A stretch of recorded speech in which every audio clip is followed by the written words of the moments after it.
ও কিন্তু অনেক পাজি, আঙ্গুলটা পেলেই কামড়াবে। এটাও কিন্তু একটা মাধবীলতার গাছ, ফুলের গাছ। আগামী 1 মাস পর হতে সম্ভবত রাজহাঁসরা ডিম দেওয়া শুরু করতে পারে। আসসালামু আলাইকুম everyone, welcome to my birds canvas. আপনাদের সাথে আছি আমি চাষি মানিক। পরন্ত বিকেলে বার্ডস ক্যানভাসে চলে আসলাম। প্রাণীদের কার কি অবস্থা, হাঁসটা দেখেন কত উপরে।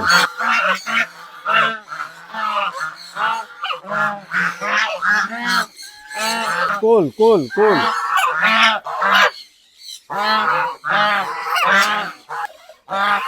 দাঁড়াত।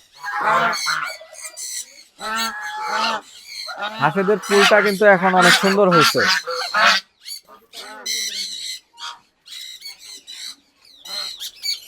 তো ইদানিং দেখতেছে অনেকেই রাজহাঁসের ব্যাপারে আমাকে মেসেজ দিচ্ছেন যে ভাই বাচ্চা পাওয়া যাবে কিনা, বাচ্চা পাওয়া যাবে কিনা।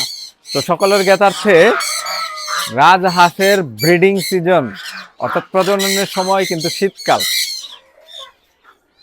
আগামী 1 মাস পর হতে সম্ভবত রাজহাঁসরা ডিম দেওয়া শুরু করতে পারে।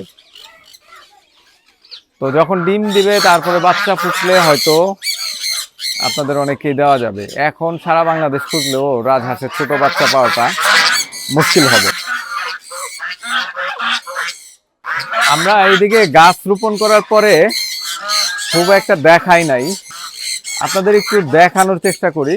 আর এদিকটায় খুব একটা আসা হয় না, কারণ সানকনিওর প্রচুর ডাকাডাকি করে।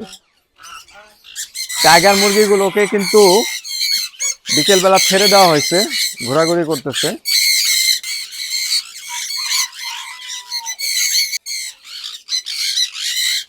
এটা হচ্ছে বিলম্ব গাছ,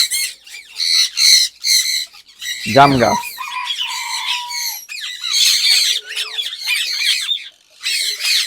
এইখানে একটা কলা গাছ এবং আম গাছ ছিল, এই দুইটাই মারা গেছে। এখানে নতুন করে গাছ এনে রোপণ করতে হবে।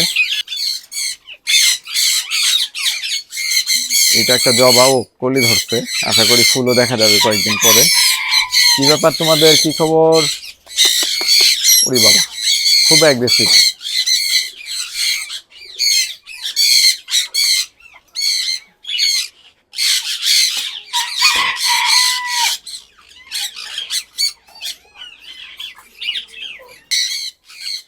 ওয়াও, এখানে দেখেন চমৎকার ফুল ফুটছে অ্যাডিনিয়ামের গাছগুলোতে।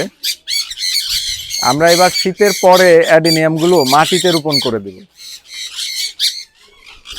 কি খবর তোমার? কি, ও কিন্তু অনেক পাজি, আঙ্গুলটা পেলেই কামড়াবে।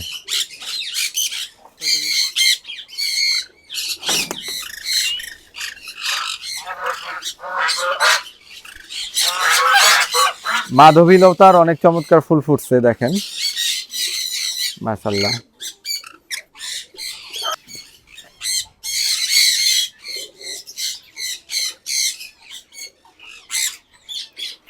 আদিব আব্দুল্লাহর কাজ দেখেন, এই যে ওর কাজে হচ্ছে পানি নিয়ে, বালু নিয়ে, কাদা নিয়ে খেলা। এইখানে সুন্দর জায়গাটারে বালু করে বের করছে, আবার পানি ঢালছে, এখন এখানে খেলতেছে। এই গাছটার একটা মাচা দিয়ে দিতে হবে, মিস্ত্রিকে আসতে বলছি, হয়তো আগামীকাল আসবে। এটাও কিন্তু একটা মাধবীলতার গাছ, ফুলের গাছ। গাছটা অনেক সুন্দর বেড়ে উঠতেছে। এই গাছটা আসলে বর্ষার শুরুতে রোপণ করছিলাম। এই হচ্ছে আমাদের সান। সান সান, অনেকদিন পরে সানকে দেখাইলাম।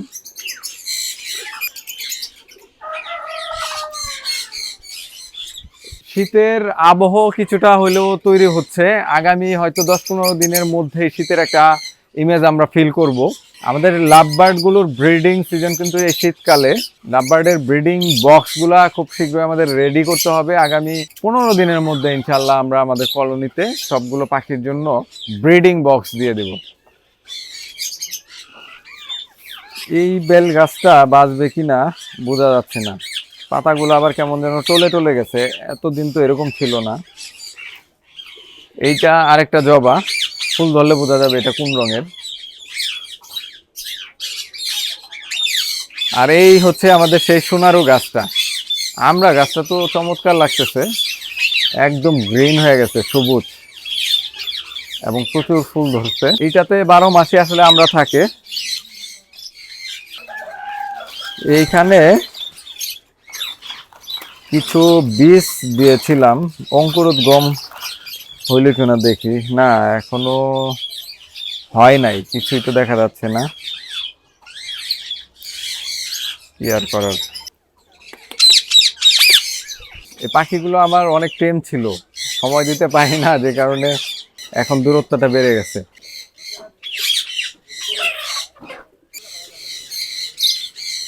এই মুরগির যন্ত্রণায় গাছ কিন্তু থাকে না। এই যে দেখেন, এই গাছটা অনেক টাকা দিয়ে কিনে আনছিলাম, পাতার অবস্থা দেখেন কি করছে। এই মুরগি, টার্কি, ময়ূর এরা কিন্তু প্রচুর ঘাস খায়, আর এদের জন্যই আসলে আমাদের এখানে আগে যেরকম শাকসবজি চাষ করতাম সেটা করতে পারতেছি না।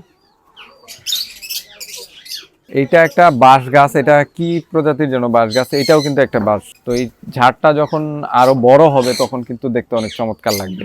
আজকের ব্লগটি এখানেই শেষ করছি, দেখা হবে পরবর্তী ব্লগে। বার্ডস ক্যানভাসের সাথেই থাকুন। আল্লাহ আপনাদের সবাইকে ভালো রাখুন। আসসালামু আলাইকুম।